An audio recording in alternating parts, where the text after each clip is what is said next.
नमस्ते दोस्तों, कैसे हैं आप। मैं Sujeet Kumar incredible IAS academy में आपका हार्दिक स्वागत करता हूं। आज का वीडियो जैसे ही आप देख रहे होंगे आपको समझ में आ गया होगा कि आज मैं किस पे चर्चा करने वाला हूं। आज की वीडियो में मैं एक टॉपर नीतीश जी, जिनका रैंक 25 है, किस तरीके से इन्होंने शब्दों का खेल खेला, किस तरीके से इन्होंने हर वो बात लिखने की कोशिश की जिसमें इनका रैंक जो है 25 आया। और अगर रैंक किसी का बीपीएससी में 25 आता है तो मुझे बताने की कोई जरूरत नहीं है कि वो कौन से पोस्ट चूज किए होंगे, ये आप खुद ही अच्छे तरीके से जानते हैं। दोस्तों एक बात बता दूं, इनका नाम जो है नीतीश कुमार नाम है और ये सुपौल से हैं।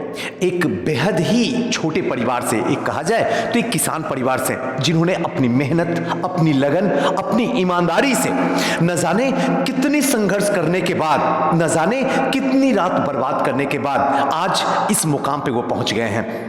और इनकी तारीफ जितनी की जाए उतनी कम है, लेकिन हाँ सबसे बड़ी बात है कि इनमें जो एक चीज झलकती है, जो मुझे पर्सनली दिखाई पड़ती है, वो है सौम्यता, जो कि बहुत कम लोगों में या तो इंसान खुद ही अंदर ला पाता है या फिर खुदा उसके अंदर डालता है। इनमें हर वो चीज है जो एक परफेक्शन और टॉपर के अंदर होनी चाहिए, वो सारी बातें मुझे इनमें दिखती है। आइए दोस्तों चर्चा करते हैं, थोड़ा सा देखते हैं क्या है। 63rd बीपीएससी मेंस समान अध्ययन जीएस सेकेंड पेपर एग्जाम जो हुआ था 15/1/2019 को, और इनमें इनको जो मार्क्स प्राप्त हुआ था वो 160 और इनका रैंक जो हुआ था वो 25th रैंक हुआ था।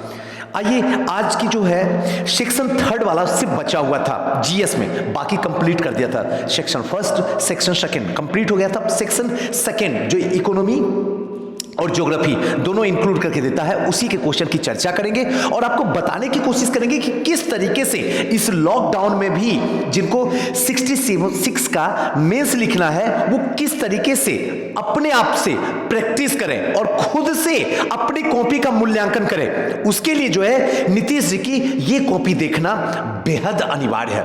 इसके पीडीएफ देने से आपका समाधान नहीं होने वाला, इसके पीडीएफ से आप कुछ नहीं सीख सकते हैं, लेकिन हाँ जितनी बातें बताई जाएगी वो चीज अगर आप अपने दिमाग में ले आइएगा, अगर शब्दों का खेल खेलने आ गया तो मान के चलिए आपको भी 2nd डिजिट में रैंक आएगा। चलिए इसके साथ साथ में दोस्तों हमारी संस्था sure success civil services classes में, जहां पे डेली ग्रुप डिस्कशन होता है, डेली क्लासेज होती है, पर डे टेस्ट होता है, वीकली टेस्ट होता है और सबसे कम फीस में बीपीएससी के बदलते पैटर्न के अनुसार से ही हम लोग तैयारी करवाते हैं। हमारी संस्था का स्लोगन है सिलेक्शन कंटिन्यूटी नहीं तो सक्सेस की कोई गारंटी नहीं है। इसके साथ साथ में हमारे यहाँ फाउंडेशन का कोर्स चल रहा है, 66 का क्रैश कोर्स चल रहा है, 67 का प्रीलिम्स की क्लासेस चल रही है, सीडीपीओ की क्लासेस चल रही है और साथ साथ में जेपीएससी की भी क्लासेस चल रही है और एक न्यू बैच जो है आज से फाउंडेशन भी स्टार्ट हो रहा है। आप वहाँ भी हमसे जुड़ सकते हैं। हमारा नंबर जो है 9334710148 पे आप कॉन्टेक्ट कर सकते हैं और ये टाइमिंग जो होगा ये 10 से 4 के बीच में इस नंबर पे आप कॉल कर सकते हैं। और साथ साथ में अगर यहां से कोई रिस्पॉन्स नहीं मिलता है तो एक नंबर और हमारे पास में है, वो नंबर नोट कर लीजिए 9015148776। इस नंबर पे आप व्हाट्सएप कीजिएगा, आपको सारा इंफॉर्मेशन मिल जाएगा। इस नंबर पे व्हाट्सएप करके हाय हेलो मत लिखिएगा, बल्कि आप खुद ही पूछिएगा कि फाउंडेशन का कोर्स का स्टार्ट कब से हो रहा है या फाउंडेशन का फी कितना है या फिर किस जिसमें जो भी है आपका पूरा टेस्ट सीरीज वगैरह चल रहा है, आप वहां पे ज्वाइन कर सकते हैं। तो चलिए दोस्तों अब अपने असली काम पे चलते हैं और स्टार्ट करते हैं खंड 2। अब यहां से शुरू करते हैं, लेकिन एक बात हमेशा ध्यान रखिएगा, जब भी आप मेरा लेक्चर यहां से सुनना स्टार्ट किए हैं तो एक एक बात को पकड़िएगा कि मैं बोलना क्या चाह रहा हूं और उसको पकड़ के रखिएगा तो आप भी इनसे भी बेहतर लिख सकते हैं अगर इस तरीके से चला जाए तो। चलिए इन्होंने 6 नंबर क्वेश्चन लिखे हैं, आइए 6 नंबर क्वेश्चन पढ़ते हैं और आपको समझाने की कोशिश करते हैं। भारतीय अर्थव्यवस्था के परिप्रेक्ष्य में विश्व व्यापार संगठन की भूमिका की व्याख्या कीजिए, यही क्वेश्चन है। फिर से एक बार क्वेश्चन समझ लीजिए। Explain the role of WTO in the context of Indian economy. Clear? आइए देखते हैं कि इन्होंने किस तरीके से भूमिका बांधे, ये चीज को समझते हैं। भारत एक कृषि प्रधान देश है जहां की 52% आबादी जो है कृषि क्षेत्र पर में निर्भर है और एक सेकेंड, हाँ, 52% आबादी जो है कृषि क्षेत्र में कार्यरत है और भारतीय अर्थव्यवस्था में लगभग 14% का इन्होंने क्या कर रहे हैं, योगदान दे रहे हैं। हमारी कृषि की वर्तमान दशा जो है खराब है और उसके विभिन्न कारण जो है निम्नलिखित है। ये इन्होंने भूमिका बांधी। देखिए कितनी आसान से शब्दों का कैसा खेल किया जाए। आप लोग को बताया जाता है ना, कई टीचर, कई गाइडेंस देने वाले, कई सीनियर, कई टॉपर आपको पता ना क्या क्या बताते हैं जी। आपको कहते हैं शब्दों का ऐसा खेल होना चाहिए, शब्दों का ये होना चाहिए, शब्दों का ऐसा ऐसा उपयोग किया जाए। अरे ऐसा कुछ भी नहीं चाहिए। आपको एक जिला में रखेगा और एक जिला में हर तरीके के लोग निवास करते हैं और आपकी बातें में वो एक आग होनी चाहिए, एक चमक होनी चाहिए, जिसमें क्या है, मतलब क्या, समाज के जो सबसे दबे कुचले, सबसे अनपढ़ इंसान है उसको भी आपकी बात समझ में आ जाए तो समझिए कि आप वाकई में सक्सेसफुल हैं। और बीपीएससी भी आपको यही चाहता है कि आसान शब्दों में बस समझाओ, में टू दी पॉइंट बात करो, जो क्वेश्चन करता है बस उसका जवाब देके निकल जाओ। इधर उधर की बातें में मुझे मत उलझाओ, क्योंकि अगर मैं उलझ गया तो मैं नंबर आपको काट के आपको इंटरव्यू तक पहुंचने नहीं दूंगा। सीधा सा एक लाइन का आंसर है और ये चीज जो है खूबसूरती आपको इस कॉपी में दिखेगी।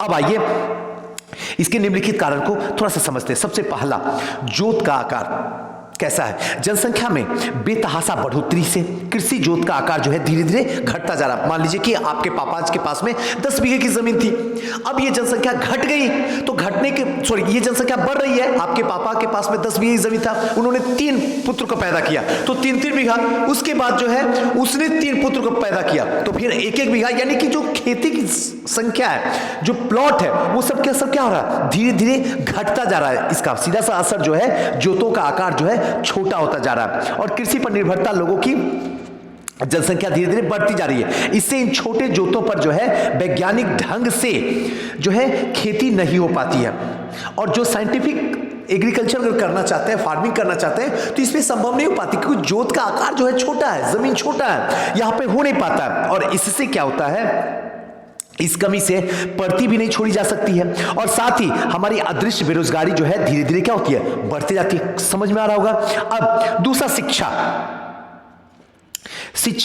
हमारी बढ़ती जनसंख्या में शिक्षा की कमी, उससे अच्छी खेती के तरीके की जानकारी नहीं मिल पाती है। इससे क्या होता है, कृषि आधारित उद्योग का अभाव भी हमारे अंदर है। कृषि आधारित उद्योग का अभाव है। हमारे देश में कृषि आधारित विभिन्न उद्योगों की भागीदारी में कमी है, जिससे किसानों की आय जो है नहीं बढ़ पाती है और यही वजह होता है किसान दिन प्रतिदिन गरीब होता चला जाता है। अब संरचनात्मक अभाव, हमारे देश में विभिन्न प्रकार की कृषि संबंधित अवसंरचनाएं हैं, जैसे भंडारण, खाद्य प्रसंस्करण, कोल्ड स्टोरेज, बाजार इत्यादि। आज भी जो है इन सब की क्या है, पूरी तरीके से कमी दिखती है। नेक्स्ट जो है, फल उत्पादन की सही दाम नहीं मिल पाने के कारण क्या होता है, फसल उत्पादन की क्या हो रही है, धीरे धीरे क्या हो रहा है, इससे किसानों के द्वारा जो धीरे धीरे क्या हो रहा है, उत्पादन में कमी होते जा रहा है, उसे खरीदा जाता है और ना ही भंडारण की सुविधा होती है, जिससे क्या होता है, किसान इससे सड़क पर उठा के फेंक देते हैं और फेंकने के बाध्य हो रहे हैं और औने पौने दाम में बेचने के लिए मजबूर हो रहा है। होता क्या है, कभी कभी खेती, अगर इस लाइन को समझने की कोशिश, कभी कभी खेती इतनी अच्छी पैदावार हो जाती है कि उसकी कीमत घट जाते हैं। किसान सोचता है कि इसमें लगाए 10 रुपया है और इससे निकल के आ रहा 4 रुपया आ रहा है, तो ऐसे कंडीशन में क्या होता है, सोचता है कि वहां पे ले जाके और खर्च करने से बेहतर है इसको सड़कों में फेंक दिया जाए, इसको कूड़े कचरे में फेंक दिया जाए, इसे जानवरों को खिला दिया जाए, इसको रखने से कोई फायदा नहीं, क्योंकि कोल्ड स्टोरेज की अभाव होती है। इसके अलावा एमएसपी का सही भुगतान नहीं हो पाता समय से, यह भी बिचौलिया का काफी अधिक संख्या हो जाने की वजह से होता है। और आपदा का ये बंटवारा जो होता है वो सही बीमा योजना का अभाव होता है। नौकरशाही की उदासीनता और भ्रष्टाचार आदि प्रमुख भी इसके सबसे बड़े कारण हो जाते हैं। इन समस्याओं को दूर करने हेतु आने वाले प्रयास किए जा सकते हैं, जैसे जोतों की चकबंदी करके सहकारी कृषि को बढ़ावा। अब देखिए अंडरलाइन उन्होंने कर दिया, एक चीज देख रहे हैं ना, जोतों की चकबंदी करके सरकारी कृषि को बढ़ावा देना, किसानों के फसल में उपजाने संबंधित शिक्षा और इस पर कार्यशाला का आयोजन करना, कृषि आधारित उद्योग तथा संविदा कृषि को क्या करना, धीरे धीरे बढ़ाना, विभिन्न प्रकार के अवसंरचना का निर्माण तथा खेतों को बाजार से जोड़ने का प्रयास, बिचौलियों को खत्म करने। देख रहे हैं अंडरलाइन किस तरीके से किया गया।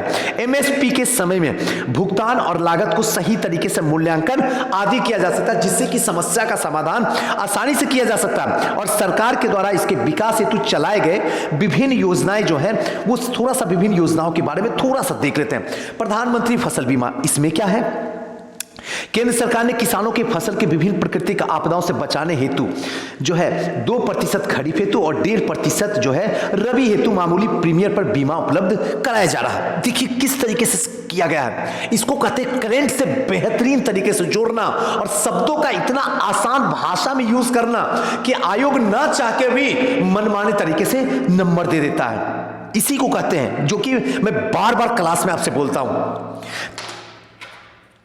किया जा रहा है। नए किसानों पर 100% क्षति की आपदा की जा सकती है।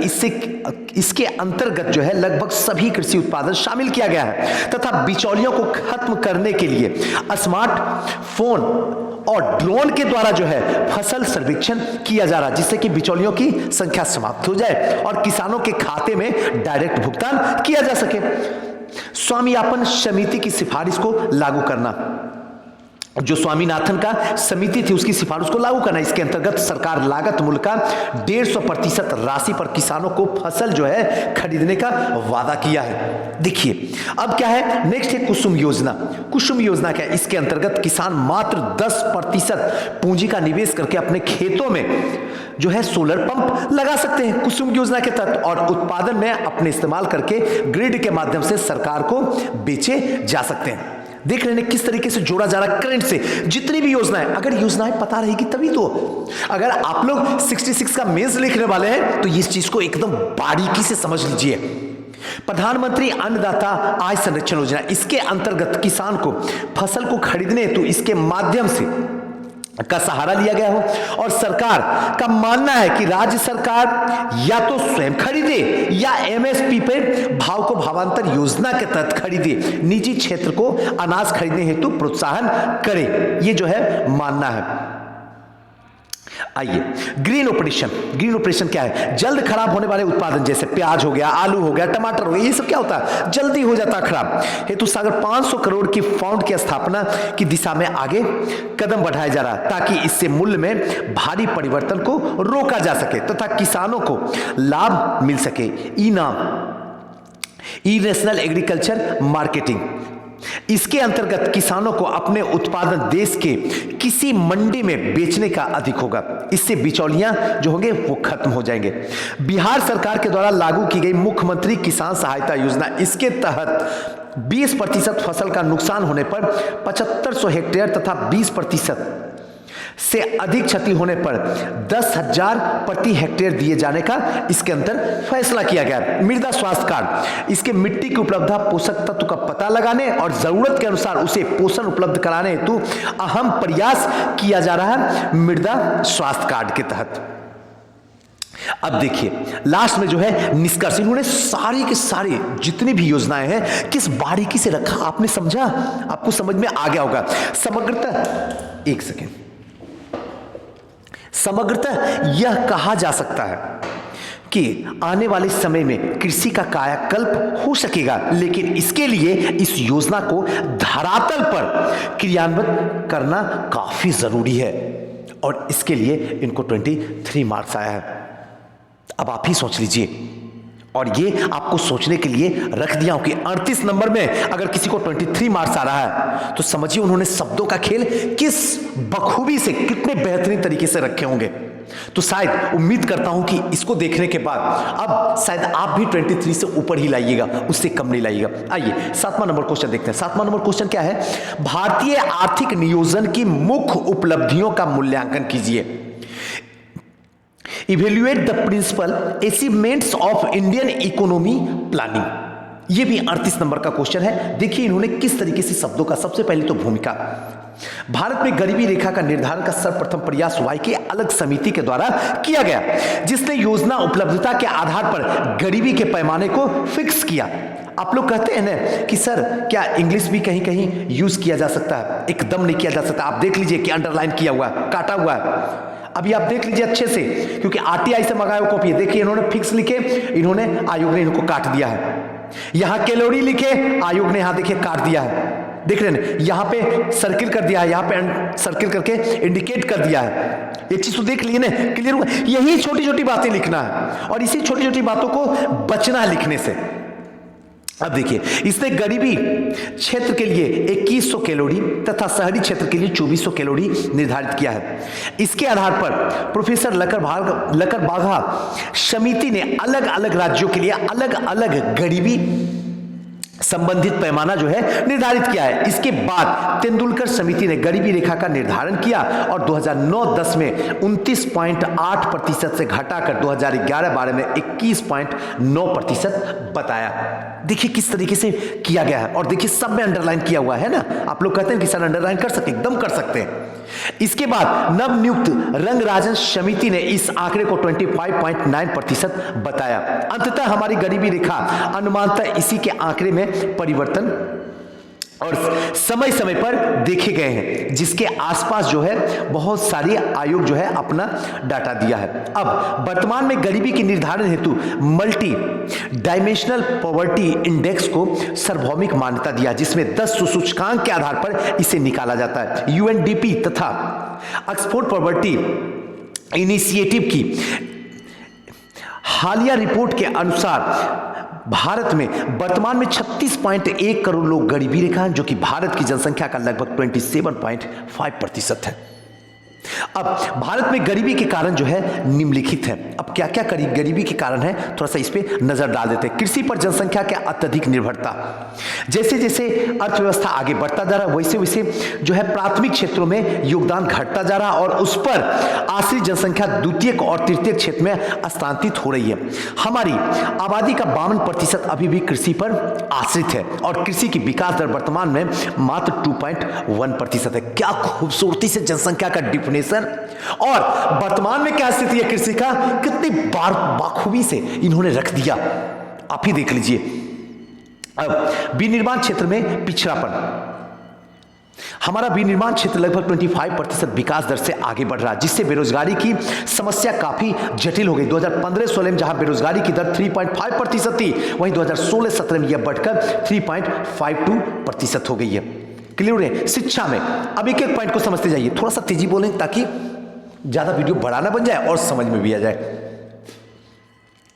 शिक्षा, हमारी शिक्षा व्यवसाय से जुड़ी हुई नहीं है, इससे उद्योग अनुकूल हम श्रम उत्पादन नहीं कर पाते हैं। इससे हमारी अभियंता के पास आज भी डिग्री तो है, लेकिन गुणवत्तापूर्ण शिक्षा का अभाव ही देखने के लिए मिल रहा है, जिससे हमारी अर्थव्यवस्था धीरे धीरे क्या है, चौपटी होती जा रही है। सीधा सा मतलब है।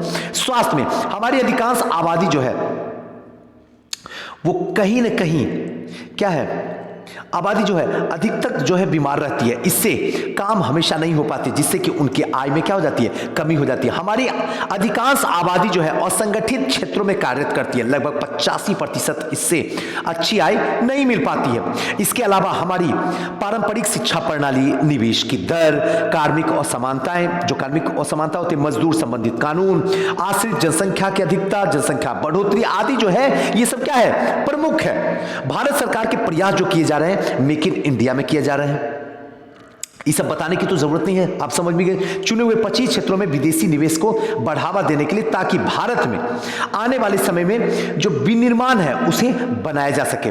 स्टैंड अप इंडिया स्टार्टअप, इसके तहत क्या है, आर्थिक रूप से कमजोर नागरिक को और महिलाओं को जो है स्वयं सेवा हेतु प्रोत्साहन किया जा रहा है। कृषि क्षेत्र में अनेक सुधार किए जा रहे हैं। सहकारी कृषि, प्रधानमंत्री फसल बीमा योजना, जैविक कृषि का बढ़ावा, कुसुम योजना, खाद्य प्रसंस्करण योजना, मत्स्य पालन, पशुपालन इत्यादि की बढ़ावा, डिजिटल इंडिया, विभिन्न गरीबी उन्मूलन योजना में बताई जा रही सहकर्मियों में सीधे जनता के खाते तक धीरे धीरे पहुंचना, प्रधानमंत्री जन धन योजना, वित्तीय समावेश को बढ़ावा देने हेतु किया जा रहा है। और समग्रतः कहा जा सकता है कि आने वाले समय में भारत गरीबी संबंधित बीमारियों से मुक्त हो जाएगा और जरूरत इस कार्यक्रम को ऐसे ही लोगों तक पहुंचाने की रणनीतिक एजेंसियां की जाएगी। और इसमें इनको जो मिला है वो 21 मार्क्स मिला है। अब देखिए किस तरीके से शब्दों का इन्होंने प्रयोग किया। आइए नेक्स्ट क्वेश्चन देखते हैं। 10वां नंबर क्वेश्चन देखते हैं। 10वां नंबर क्वेश्चन क्या है, इसको थोड़ा सा समझ लेते हैं। सॉरी, क्वेश्चन नंबर 8 है, जब तक भारत में जनसंख्या वृद्धि अवरुद्ध नहीं की जाती तब तक आर्थिक विकास को उसके सही रूप में नहीं देखा जा सकता। इस कथन का परीक्षण कीजिए। Unless the growth of population in checked in India the economy development can not be judged in its true perspective. Examine the statement. ये जो है 38 नंबर का, इन्होंने देखिए किस तरीके से लिखा है। सबसे पहले भूमिका, हर एक उद्योग की कुछ बुनियादी जरूरतें होती है, जैसे कच्चे माल की उपलब्धता, श्रमिक की उपलब्धता, पूंजी की उपलब्धता, साथ साथ में कानून व्यवस्था, जलवाहिक दिशा, बाजार की उपलब्धता, परिवहन, अन्य अवसंरचना की उपलब्धता आदि। इसकी के माध्यम से रखकर कोई उद्योग जो है कहीं स्थापित हो सकता है। इन्होंने भूमिका बता दिया, क्या आवश्यकता है इन्होंने लिख दिया। ये विभिन्न जरूरतें निम्न प्रकार से उसकी अवस्थिति को प्रदर्शित करता है, जैसे कच्चे माल की उपलब्धता।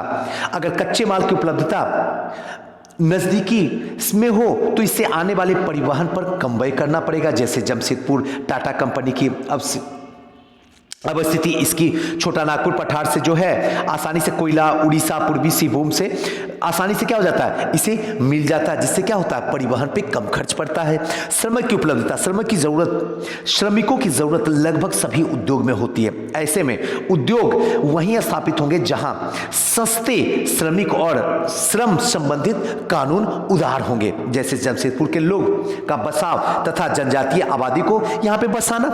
पूंजी की उपलब्धता, उद्योगपति को पूंजी की निरंतरता जरूरत होती है। ऐसे में उद्योग के समीप मजबूती वित्तीय संस्था जैसे बैंक, बीमा कंपनी आदि स्थापित होने की चाहिए।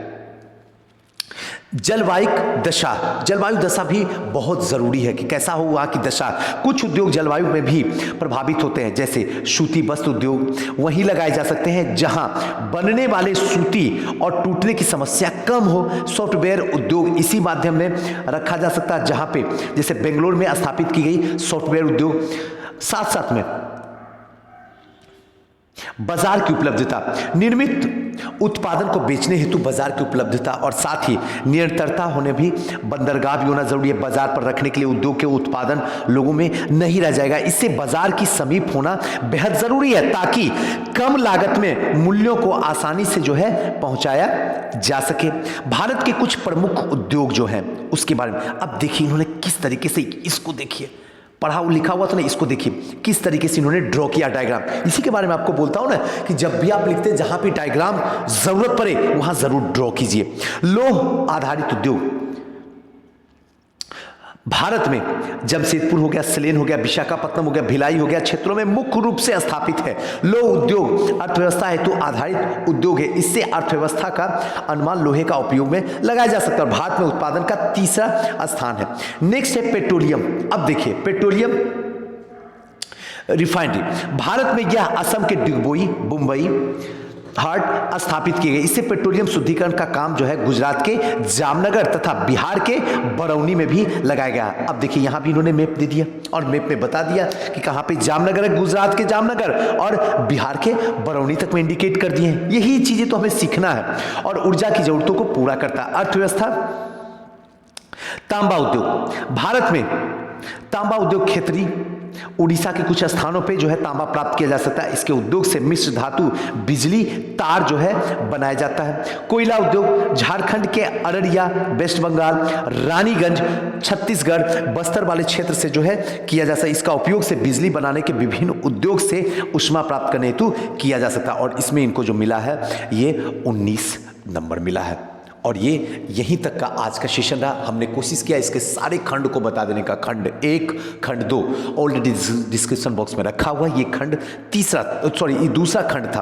पहला और तीसरा बता दिया हूँ, दूसरा खंड था। हमारी कोशिश होती है कि अच्छे तरीके से बता दें, उस बारीकियों को समझा दें जो टॉपर भी शायद आपको बताते नहीं हो, लेकिन टॉपर की कॉपी देख के आपको समझ में आ जाएगा कि अगर आपको इंटरव्यू अपने घर में बुलाना है तो आपको यही बारीकी के साथ में लिखना पड़ेगा, आसान शब्दों में, टू दी पॉइंट, तभी रिजल्ट आएगा। ऐसे संभव तो कदापि नहीं है। दोस्तों कैसा लगा वीडियो हमें जरूर बताइएगा।